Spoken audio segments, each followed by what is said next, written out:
ओम गुरुवे नमः. सुगवेच्या सर्व सदस्यांना माझे आशीर्वाद. आज आपण पाचवी पाचवी नव्हे सहावी ओवी विचार करणार आहोत. ही ओवी अशी आहे: ब्रह्मांड हिरण्यगर्भ माया जो वेगळा या देहत्रया, मूळ प्रकृती महामाया या विलक्षण जो, अशी ही ओवी आहे. तर हा परमात्मा या सर्वांच्या विलक्षण आहे असं या ओवीत सांगितलं आहे. विलक्षण आहे म्हणजे वेगळा आहे.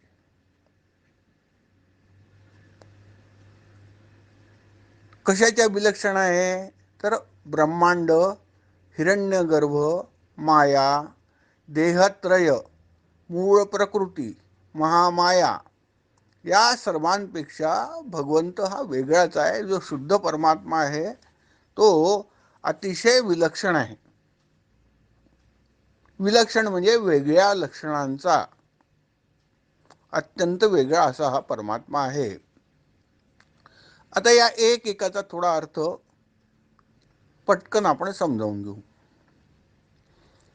इथे ब्रह्मांड, हिरण्यगर्भ, माया असे 3 शब्द आहेत या पहिल्या पदामध्ये या ओवीच्या. आता या तिन्ही शब्दांचे अनंत अर्थ आहेत. अनेक अर्थांनी आपल्या श्रुती स्मृती पुराणांमध्ये वेगवेगळ्या अर्थांनी हे तिन्ही शब्द वापरण्यात आले आहेत. पण इथे जो अर्थ अपेक्षित आहे कवीला तो आपण पाहू. आता ब्रह्मांड म्हटलं म्हणजे ही जी सृष्टी, पृथ्वी आणि इतर ग्रह, चंद्र, तारे, सूर्य, आकाशगंगा आणि असं सर्व मिळून चराचर जे आहे सृष्टी, त्याला ब्रह्मांड म्हणतात. आता ब्रह्मांडाचा जे योगी आहेत त्यांच्यासाठी वेगळाच अर्थ होतो. त्यांच्या दृष्टीने जे शरीर आहे आपलं, याच्या मानेच्या वरचा जो भाग आहे, डोकं ज्याला आपण म्हणतो, त्याला ब्रह्मांड म्हणतात. ब्रह्मांडाचा तिसरा अर्थ असा की जो कल्पित ब्रह्मदेव आहे, जो या सृष्टीचं सृजन करतो, सृष्टी निर्माण करतो, तर त्याची ती कल्पना, ज्यातनं ब्रह्म निर्माण झालं, त्याच्या कल्पनेतनं साकार झालेलं ते ब्रह्मांड. तर असे अनेक अर्थ आहेत. तर दुसरा शब्द आहे हिरण्यगर्भ. आता हिरण्यगर्भ, आता हिरण्य म्हणजे सोनं, सोन्याच्या अंड्याला हिरण्यगर्भ म्हणता येईल. पण हिरण्यगर्भाचा देखील अध्यात्मामध्ये फारच वेगवेगळा अर्थ आहे. एका हिरण्यगर्भाचा अर्थ जीवात्मा असा होतो, जो आत्मा मायेबरोबर किंवा बुद्धीबरोबर संलग्न झालेला आहे अंतःकरणाबरोबर. अंतःकरण उपोहित असा जो आत्मा, तो जीवात्मा. तर हिरण्यगर्भाचा अर्थ जीवात्मा असं देखील घेतात. दुसरा हिरण्यगर्भाचा अर्थ एखादं शरीर सजीव असण्यासाठी त्यात प्राण असावा लागतो. जर प्राण नसेल तर ते शरीर जे आहे ते निर्जीव होऊन जाईल. जसं एखाद्या माणसाला वृद्धत्व येतं किंवा आजारी पडतो आणि प्राण निघून जातो. निर्जीव असं त्याचं जे आहे शव पडलेलं असतं. काय गेला असतो? प्राण गेला असतो. जिवंतपण गेलेलं असतं. या प्राणाला देखील हिरण्यगर्भ असे म्हणतात. आणखी एक अर्थ असा, आपण सूर्यनमस्कार घालतो. 12 सूर्यनमस्कार आपण घातले असतील. 12 सूर्यनमस्कार शिकलो असू आपण. त्यात आपण हिरण्यगर्भाय नमः म्हणतो. सूर्याचं एक नाव हे हिरण्यगर्भ आहे. म्हणजे हिरण्यगर्भ म्हणजे सूर्य देखील होतो. आता आणखी एक असा लक्षार्थ हिरण्यगर्भाचा घेतात तो असा की सोन्याचं अंड आणि त्यात मग काय राहणार आहे आतमध्ये. त्या अंड्याच्या आतमध्ये काय असेल बरं सोन्याच्या अंड्याच्या. तर या परमात्म्याने रूप स्वतःचं रूप सोन्याच्या अंड्यात तयार केल्यानंतर तो स्वतःच सोन्याचं अंड झाल्यानंतर परमात्मा स्वाभाविकच आतमध्ये तो ज्ञानमय परमात्माच राहणार. आणि म्हणून त्या ज्ञानमय परमात्म्याला देखील हिरण्यगर्भ असं काही ग्रंथांमध्ये म्हटलं आहे. आणखी एक अर्थ असा की हिरण्यगर्भ म्हणजे चेतन हा निर्गुण निराकार परमात्म्यामध्ये जी चेतना आहे, जी चेतना त्याच्या संपर्कात माया आल्यानंतर जे चैतन्य सुरू होतं, चैतन्य दृष्टीपथात येतं, चैतन्य निर्माण होतं, ते शुद्ध चैतन्य म्हणजेच हिरण्यगर्भ असं देखील हिरण्यगर्भाचा एक अर्थ घेतला जातो. आणि आणखी एक अर्थ असा आहे हिरण्यगर्भ म्हणजे स्वप्नावस्थेचं ते प्रतीक आहे. स्वप्नावस्थेचं प्रतीक कसं ते आपण आता पाहणार आहोत. तर ब्रह्मांड, हिरण्यगर्भ आणि तिसरा शब्द माया आहे. ही माया देखील अनेक अर्थाने हा शब्द जो आहे माया वापरला जातो. पण मुख्य माया जी आहे ती पंचमहाभूतात्मक आहे. आणि पुन्हा पंचमहाभूत आपल्याला माहिती आहे. आकाश, वायू, अग्नी, जल आणि पृथ्वी हे 5 महाभूत. ही पंचमहाभूतात्मक माया. आणि ही त्रिगुणात्मक देखील ही माया आहे. त्रिगुण कोणते? सत्व, रज आणि तम अशी ही पंचमहाभूतात्मक आणि त्रिगुणात्मक अशी जी आहे ती माया. तर परंतु आता इथे आम्हाला या उभीमध्ये कवीला काय म्हणायचं आहे, मुकुंदराज योगी त्यांना काय सांगायचं आहे ते थोडं पाहूया. इथे ब्रह्मांडाचा अर्थ आपल्याला घ्यावा लागणार आहे जागृत अवस्था. एवढ्यासाठी की हे ब्रह्मांड केव्हा दृश्य होतं आपल्याला, हे केव्हा सूर्यचंद्र तारे पृथ्वी आणि इतर ग्रह दिसतात आपल्याला, हे फक्त जागृत अवस्थेमध्ये दिसतात. आणि म्हणून या ब्रह्मांड या शब्दाचा अर्थ आपल्याला इथे घ्यावा लागणार आहे जागृत अवस्था. आता दुसरा शब्द हिरण्यगर्भ. हे बघा आपण स्वप्न पाहतो.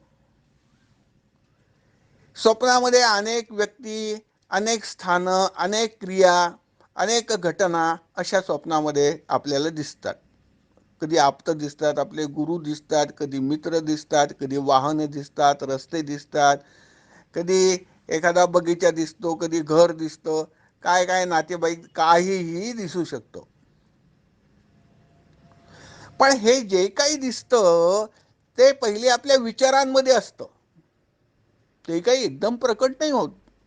ते कुठेतरी आपल्या मनाच्या एका कोपऱ्यामध्ये, त्याला आजकालच्या सायकोलॉजीमध्ये, आजकालच्या या याच्यामध्ये सायकोलॉजी शास्त्र, मानसशास्त्रामध्ये सबकॉन्शियस माइंड म्हणतात.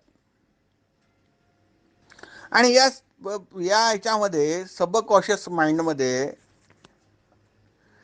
आपल्या मनाच्या एका कोपऱ्यामध्ये ते विचार असतात जे मूर्त होऊन आपल्याला स्वप्नामध्ये दिसतात.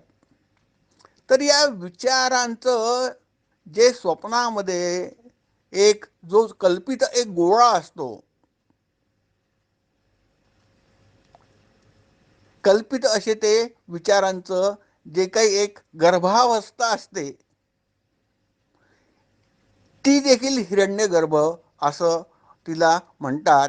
आणि म्हणून इथे या कवितेमध्ये या ओवीमध्ये आम्हाला हिरण्यगर्भ याचा अर्थ स्वप्न असं घ्यावं लागेल. तर ब्रह्मांड म्हणजे जागृत अवस्था, हिरण्यगर्भ म्हणजे स्वप्न अवस्था, आणि तिसरा माया. आपण जेव्हा झोपेत असतो तेव्हा मायाधीन असतो, निपचित पडलेलो असतो. आपले इंद्रिय जे आहेत आणि मन जे आहे हे कुठलंही कार्य करत नाहीत. आपण तमोगुणी अवस्थेमध्ये असतो, मायाधीन असतो. म्हणून यातनं आपण अर्थ असा घ्यायचा या मायेचा, कोणती अवस्था? सुषुप्ती अवस्था, झोप. तर आता या तीन याचा अर्थ जागृत, स्वप्न आणि झोप किंवा सुषुप्ती. मग इथे कवीला असं म्हणायचं आहे की हा जो परमात्मा आहे हा, याला या तीन पैकी कोणतीही अवस्था नाही. तो अवस्था त्रयातीत आहे. तिन्ही अवस्था नाही, जागृती नाही, स्वप्न नाही आणि सुषुप्त देखील नाही, असा तो परमात्मा आहे असं या पहिल्या पदामध्ये आणि सुचवायचं आहे कवींना. दुसरं असं म्हटलं आहे, जो वेगळा या देहत्रया, या देहत्रयापेक्षा तो वेगळाच आहे असं म्हणायचं आहे.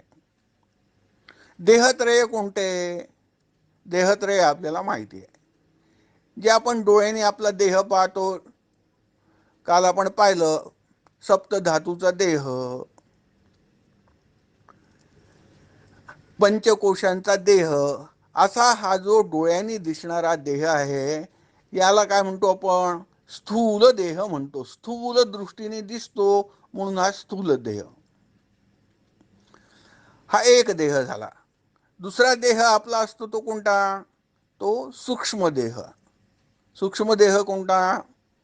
याच्यामध्ये आपलं मन आहे, बुद्धी, चित्त आणि अहंकार. आपल्याला मन आहे, बुद्धी आहे, आपलं चित्त इकडे तिकडे धावतं ते चित्त आहे, आणि मी विद्यमान आहे, मी अस्तित्वात आहे, मी आहे असा तो अहंकार. या चारही गोष्टींना अंतःकरण चतुष्टय असं म्हणतात. त्याच्या चार गोष्टी आहे, मन, बुद्धी, चित्त, अहंकार. याला अंतःकरण चतुष्टय असं म्हणतात. आणि हे अंतःकरण चतुष्टय हा आपला सूक्ष्म देह आहे. प्रत्येकाला एक स्थूल देह असतो आणि एक जो असतो हा सूक्ष्म देह देखील असतो. आणि तिसरा एक देहत्रयातीत म्हटलं म्हणजे तीन देह. मग तिसरा देह कोणता? तिसरा देह हा कारण देह आहे. हा कारण देह म्हणजे आपला आत्मा. ज्या आपल्या आत्म्यामुळे आपण सूक्ष्म देहाची प्राप्ती आपल्याला होते आणि स्थूल देहाची प्राप्ती देखील होते, आणि आपलं शरीर कार्यप्रवण होतं, विचारप्रवण होतं, अंतःकरण कार्य करायला लागतं, अवयव इंद्रिये कार्य करायला लागतात. ते सर्व करणारा जो तिन्ही या ज्या अवस्था आहेत यांचा साक्षी, जो जागृती, स्वप्न आणि सुषुप्ती याचा साक्षी जो जीवात्मा आहे. जीवात्मा म्हणजे काय ते अनेक वेळा सांगितलेलं आहे की तो परमात्माच आहे, परंतु तो अविद्याग्रस्त किंवा माया विशिष्ट किंवा बुद्धीमध्ये व्याप्त आहे. आणि असा तो जो झालेला आहे, दोन्ही एकत्र झाल्यामुळे तो अशुद्ध झाला आहे, असा तो जीवात्मा. तर याला या जीवात्म्यालाच कारण देह असं म्हटलेलं आहे. मग सूक्ष्म, स्थूल, सूक्ष्म आणि कारण असे आपली तीन शरीरं असतात. एक शरीर दिसतं, दुसरं शरीर गुप्त असतं सूक्ष्म, पण तो आपण त्याचा उपयोग करतो. मनाचा, बुद्धीचा, चित्ताचा, अहंकाराचा आपण उपयोग करतो. ते सूक्ष्म शरीर आपलं. आणि कारण जे आपल्याला दिसत नाही, समजत नाही, त्याचा विचार देखील कधी करत नाही, पण त्यामुळेच हा जन्म आहे आणि मरण आहे. आणि जो जन्म मरणाचा फेरा आहे, पुनरपि जननम पुनरपि मरणम जे आहे ते यामुळेच आहे, या जीवात्म्यामुळे आहे, असे हे 3 देह आहेत. आणि मग कवी इथे म्हणतात की हा परमात्मा हा 3 देहांपेक्षा वेगळा आहे. तो स्थूलही नाही, सूक्ष्मही नाही आणि कारण नाही. पुढचं पद असं आहे, मूळ प्रकृती महामाया. आता मूळ प्रकृती महामाया, आता हे एकच शब्द आहेत खरं म्हटलं तर. कारण प्रकृती म्हणजेच माया, माया म्हणजेच महामाया, प्रकृती म्हणजेच मूळ प्रकृती. परंतु त्याला वेगवेगळं इथे केलेलं आहे, त्यावर भर देऊन हे समजावून घ्यावं म्हणून. तर मूळ प्रकृती जी आहे ती कोणती ते आपण पाहिलं होतं काल परवा, की जी अष्टधा प्रकृती आहे मनुष्याची, तीच जी आहे मूळ प्रकृती आहे. अष्टधा प्रकृती कोणती? तर माणसाचे 5 ज्ञानेंद्रिय आणि मन, बुद्धी आणि अहंकार ही जी आहे मूळ प्रकृती आहेत. तर किंवा पंचमहाभूत आणि त्यासोबत हे 3 मन, बुद्धी, अहंकार असे मिळून 8 अशी ही अष्टधा मूळ प्रकृती आहे. यालाच मूळ प्रकृती असं म्हणतात आणि यालाच महामाया किंवा मूळ माया देखील म्हणतात. तर मूळ प्रकृती महामाया या विलक्षण जो माया म्हणजे आता थोड्या वेळापूर्वी सांगितलं की जी पंचमहाभूतात्मक आहे, त्रिगुणात्मक आहे, ती महामाया आहे. ही प्रकृती, हा इथे जे मूळ प्रकृती हा जो शब्द वापरला, हा पिंडाशी संबंध आहे, व्यक्तिगत संबंधित आहे, व्यक्तीशी संबंधित आहे, एका जीवाशी संबंधित आहे. आणि महामाया हा शब्द ब्रह्मांडाशी संबंधित आहे. हा एवढाच फक्त फरक आहे, दोघांचा अर्थ एकच. मूळ प्रकृती महामाया, महामाया म्हणजे ज्या महामायेमुळे या ब्रह्मांडाचं दृश्य आपल्याला दिसतं. हे जे नामरूपात्मक जे विश्व आहे, त्या विश्वाचं दृश्य आपल्याला दिसतं आणि म्हणून याला महामाया असं म्हटलेलं आहे. तर ब्रह्मांड, हिरण्यगर्भ, माया म्हणजे 3 अवस्था आपल्या चित्ताच्या. आणि जो वेगळा या देहत्रया, मूळ प्रकृती महामाया यापेक्षाही वेगळा या विलक्षण जो. तर जो परमात्मा आहे तो या सर्व गोष्टींपेक्षा अत्यंत विलक्षण आणि वेगळा आहे, असा या ओवीचा अर्थ आपण घ्यायला पाहिजे. आणि हे आपल्याला आता लक्षात आलं असेल की प्रकृती हा शब्द, मूळ प्रकृती हा शब्द एका जीवाबद्दल वापरला जातो. आणि जी प्रकृती जी पूर्ण सृष्टीची आहे त्यासाठी मात्र महामाया हा शब्द इथे वापरण्यात आला आहे, हे आपण समजून घ्यायला पाहिजे. आता आपण पुढची ओवी पाहू, जी फार सोपी आहे. आणि उत्पत्ती, स्थिती, संहार, सर्व साक्षीत्वाचा व्यवहार, या अवस्थातीत अपार आपे आप जो. उत्पत्ती, स्थिती, संहार हे आपल्याला माहिती आहे की निर्माण होतं, ही सृष्टी निर्माण होते, ती स्थिती राहते, ती एका स्थितीत राहते आणि शेवटी त्याचा संहार होतो. या सृष्टीमधील सर्व वस्तूंचा संहार होणार आहे. जे जीव आहेत ते निर्माण झाले, ते एक दिवस मरणार आहेत. झाडं मरणार आहेत, प्राणी मरणार आहेत. जी सजीव सृष्टी आहे तिचा संहार होणार आहे. जे निर्जीव आहे ते प्रलयात जाणार आहे. आणि सर्वच शेवटी जे काही म्हणून निर्माण झालेलं आहे हा सिद्धांतच मुळे आहे की जे निर्माण होतं त्याचा संहार होतोच, त्याचा नाश हा निश्चित आहे. जर सृष्टी निर्माण झालेली असेल तर ती एक दिवस नष्ट होणारच. उत्पत्ती, स्थिती, संहार, सर्व साक्षीत्वाचा व्यवहार.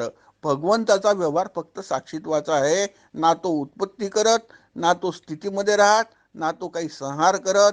तो फक्त यांचा साक्षी आहे. परमात्मा असं इथे म्हणायचं आहे. या अवस्था तिथं अपार आपे आप जो, आपे आप म्हणजे स्वयंभू, तो परमात्मा स्वयंभू आहे. आणि या ज्या तीन अवस्था सांगितलेल्या आहे, उत्पत्ती स्थिती संहार, यापेक्षा परमात्मा वेगळा आणि विलक्षण असाच आहे, असं या ओवीमध्ये कविराजांना सांगायचं आहे. तर इथे आज आपण संपवूया आणि उद्या पुढची ओवी घेऊ. सर्वांना माझे आशीर्वाद.